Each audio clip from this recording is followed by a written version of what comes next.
Ladies and gentlemen, I said good evening, ladies and gentlemen, boys and girls. You might know me. My name is Guy, Mr. Forbes. As you might know, 411 years ago today, I tried to blow up the Houses of Parliament. It didn't work. So tonight I'm going to try and blow up the Stamford Arms. Well, maybe not the Stamford Arms, maybe the Groby Club. That'd be better.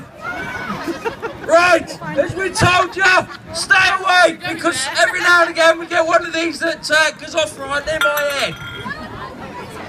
Blow up what? No. I know an Old Bailey is quite a nice gentleman. Right, ladies and gentlemen, are you ready? I've heard louder mouth farts. Are you ready? Take it.